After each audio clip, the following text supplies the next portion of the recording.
Apparemment, malgré tous mes efforts, il y a toujours des personnes de mon ancienne chaîne YouTube qui finissent par me trouver, donc je vais répondre à la question qui fait fureur dans mes commentaires, même si je les supprime toujours très rapidement.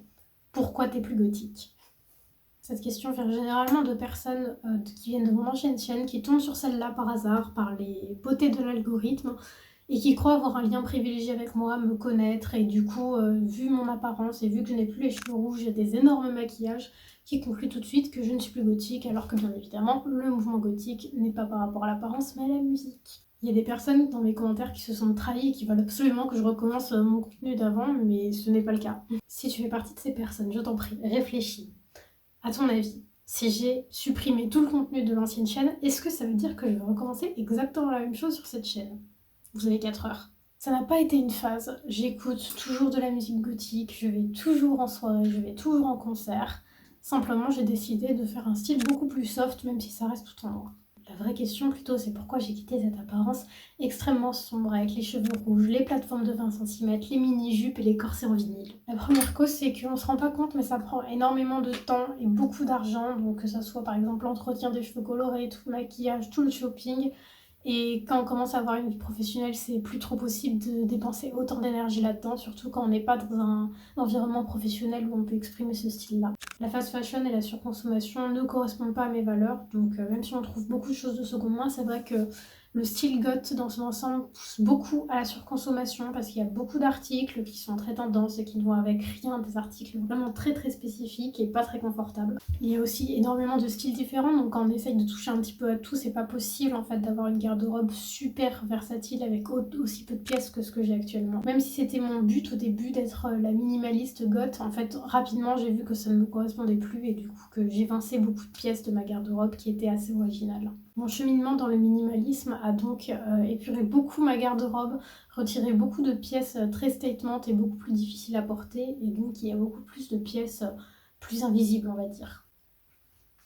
Ce n'est pas une surprise, mais c'est aussi un style extrêmement inconfortable à porter, même si je trouve toujours ça très beau. C'est quelque chose que j'ai beaucoup apprécié pendant plusieurs années.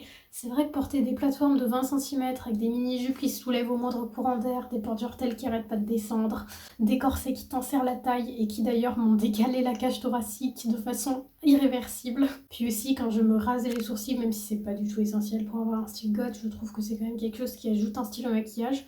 C'est quelque chose que j'aimerais refaire, mais en fait le truc c'est que tu ne peux plus te montrer sans maquillage après. En fait c'est beaucoup d'efforts et beaucoup de contraintes, donc c'est à une époque où je voulais vraiment être à fond dans mon expression de moi-même et puis où j'étais au lycée au tout début de la fac, donc c'était quelque chose qui était possible parce que j'avais l'argent dans le temps.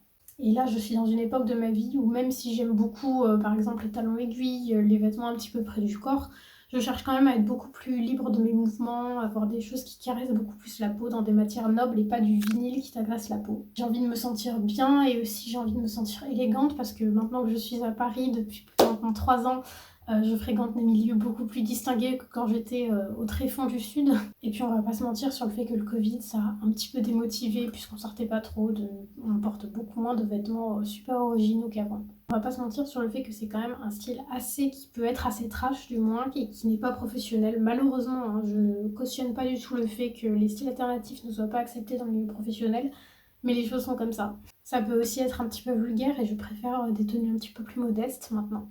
Donc certes dans le milieu du tatouage ou dans des marques créatives, dans des marques goth ou alors quand t'es graphiste, ça passe complètement parce que ça va avec le truc, mais quand t'es responsable marketing d'une marque ou d'une entreprise ou d'une banque, ça ne passe pas trop parce qu'ils veulent aussi de toi, ce qui est attendu dans ton poste, c'est que tu sois l'image et l'ambassadeur de la marque, surtout en tant que manager. Je trouve que ça peut vite faire costume, donc je vais vous mettre quelques photos, c'est-à-dire que c'est quelque chose qui est très joli sur les photos, mais quand tu te balades comme ça dans la rue pour aller faire tes courses, ça fait un petit peu off. Et quand j'ai commencé à essayer de m'intégrer dans le milieu professionnel, j'ai tout de suite compris que ça ne passerait pas. Mais c'est aussi le but même du style goth, c'est de repousser les limites, de pousser la créativité à son maximum. Mais c'est l'inverse de l'élégance et j'ai quand même envie de pouvoir allier ce style sombre avec de l'élégance. J'avais déjà cherché à adopter cette élégance dans mon comportement et au fur et à mesure du temps, j'ai remarqué que mon style vestimentaire ne collait plus du tout et vu que ma personnalité avait beaucoup évolué, en fait mon style ne correspondait plus à ça. C'est bête, hein, mais par exemple, c'est pas possible d'avoir une démarche élégante dans les plateformes de 20 cm. Aussi, quand tu commences ton ascension sociale dans la capitale, Tu vas vite remarquer que avoir des styles extrêmement extravagants va te mettre des barrières, ne serait-ce que dans des lieux, parce qu'il y a beaucoup de lieux qui ont des dress codes. Je sais qu'avec une amie, on s'était déjà fait refuser de l'hôtel Cost, alors que juste, elle avait les cheveux bleus et moi, je portais des plateformes. Il y a des dress codes dans certains lieux, parce qu'il faut, en fait, c'est une communauté, c'est un groupe auquel tu t'intègres, et il faut aussi adapter les codes visuels de ce groupe-là. Et au fur et à mesure du temps aussi, on peut te faire sentir que tu n'es pas à ta place parce que en soi, ça va être absolument horrible ce que je vais te dire, mais les styles alternatifs sont plutôt l'apanage de la classe sociale moyenne. Et c'est bien ce qu'on voit quand on voit que la marque de luxe Goth, qui se dit Occult Luxury, c'est Killstar avec des robes à 70 € de très mauvaise qualité. Et quand on essaye d'être en adéquation avec son intérieur, donc mon intérieur qui était très branché développement personnel, très branché élégance à ce moment-là, ça va coller plus en fait. Le style vestimentaire, c'est quand même le reflet de qui on est, autant pour nous que pour les autres. Et du coup, en fait, quand on change, c'est normal que notre style vestimentaire évolue. Ce n'est pas parce que c'est une phase, ce n'est pas parce que ça change qui on est, c'est juste qu'on va évoluer. La chose, bien évidemment, que j'ai supportée pendant des années et que toutes les personnes avec un style un petit peu marqué connaissent, c'est de se faire insulter, remarquer dans la rue. Et moi qui suis très timide, c'est quelque chose qui m'énervait beaucoup. Je n'avais pas envie d'être remarquée en permanence et en même temps, j'aimais avoir ce style très créatif.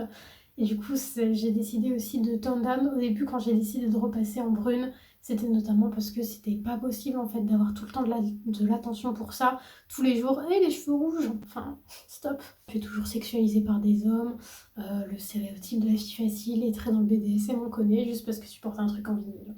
J'avais creusé un petit peu ce sujet dans ma vidéo sur mon rapport à l'originalité, donc pour la course à être différent, et comme quoi on cherche toujours à ne pas être basique, alors que c'est complètement ok d'être un petit peu plus banal et de ne pas se distinguer uniquement par le style vestimentaire. Au début, ça m'a fait des grosses insécurités parce que les gens vont moins vers toi, puisque tu n'as plus un panneau publicitaire en gros sur toi, parce que le fait d'avoir les cheveux rouges et tout, ça intrigue les gens veulent venir vers toi, et quand tu n'as plus ça, t'as l'impression d'un peu devenir invisible. Ça faisait vraiment office de brise-glace parce que l'intégralité de mes amitiés en fait ont commencé grâce à ça et grâce à mon ancienne chaîne YouTube.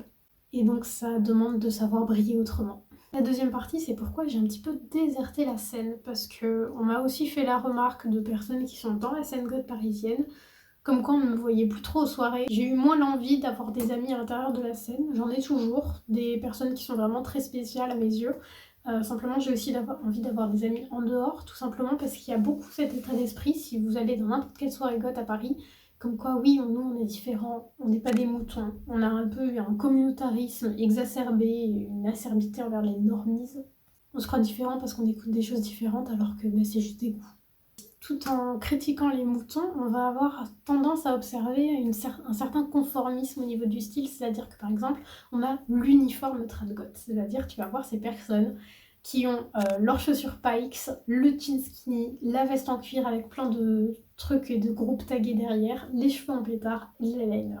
Et ça fait vraiment clown. Donc en fait, à la base, j'étais aussi allée dans ce style parce que j'avais envie de pouvoir m'exprimer, de devenir très créative. Et au final, le nombre de fois où on m'a critiqué parce que je mettais pas quelque chose qui rentrait dans les codes, c'est-à-dire que ça m'est arrivé plusieurs fois de, par exemple, rajouter un haut vert néon dans une tenue ou plein de motifs léopards, c'était mon obsession à un moment.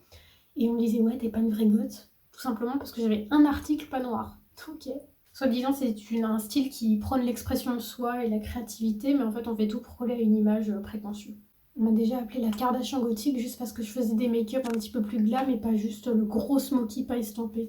Puis tout simplement, j'ai moins envie d'être originale, que ce soit sur les vêtements ou la musique. J'ai accepté aussi que j'aimais d'autres styles musicaux.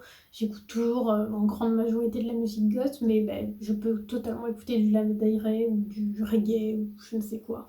En arrivant dans une scène comme la scène parisienne, tu te rends compte qu'il y a un entre-soi qui peut vite devenir malsain parce que tout le monde se connaît. Il y a des ragots, il y a des rumeurs tout le temps, surtout en soirée encore, ça dépend, tu vois. Par exemple, dans les concerts, les gens sont un petit peu plus normaux. Beaucoup de jugements, beaucoup d'élitisme sur quel groupe est goth et quel groupe ne l'est pas, sur qui est goth et qui ne l'est pas. Et ce qui me dérange aussi un petit peu dans la musique goth, même si j'écoute toujours beaucoup, c'est qu'on est un petit peu coincé dans les années 80, c'est-à-dire que la plupart des groupes qui sortent maintenant, c'est juste une répétition de la voix d'Andrew Eldritch ou de la voix de The Cure. On n'innove pas du tout, on réfère toujours à la Sainte Trinité, question musicale, question instrument. En fait, il y a très peu d'innovation. Ou alors, c'est des choses assez techno qui s'éloignent complètement de la musique God de base. Le dernier point que je vais aborder, c'est aussi qu'il y a un rapport à l'âge assez malsain du fait que c'est une scène qui existe depuis les années 80.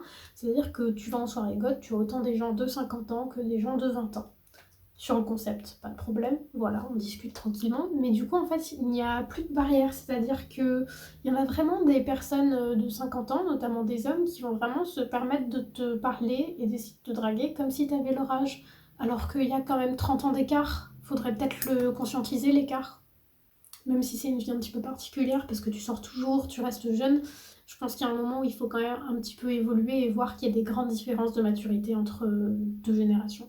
C'est cool parce que tu peux vraiment apprendre plein de choses, mais il y a aussi un certain paternalisme de certaines personnes qui est vraiment déplacé. Il y a autant des vieux cons nostalgiques qui vont dire que c'était mieux avant, que maintenant la nouvelle génération ça ne va pas du tout. Simplement, je n'ai plus envie d'être associée à une scène, j'ai envie de continuer mon propre chemin, que ça soit aller en concert God de temps en temps, aller en soirée complètement basique à l'autre bout de la planète. Et je pense que s'enfermer dans un seul domaine empêche d'évoluer, donc c'est important en fait de s'ouvrir un petit peu à tout et que ça ne fait pas de toi une personne moins bien de ne pas être uniquement dans une seule. J'espère que ça aura un petit peu éclairci tout ça pour vous. Je sais que je vais encore me prendre plein de backlash pour tout ce que j'ai dit. Et puis dernier rappel sur le fait que cette chaîne n'a pas pour but de continuer sur la scène gothique. Au contraire, je crois que je n'ai pas fait une seule vidéo sur ça parce que ce n'est pas mon intérêt. Cette chaîne, j'ai envie qu'elle soit focus sur le minimalisme, sur l'élégance et sur le développement personnel. C'est vraiment la sainte trinité de cette chaîne. Donc si ça vous convient, restez. Et sinon, bye bye.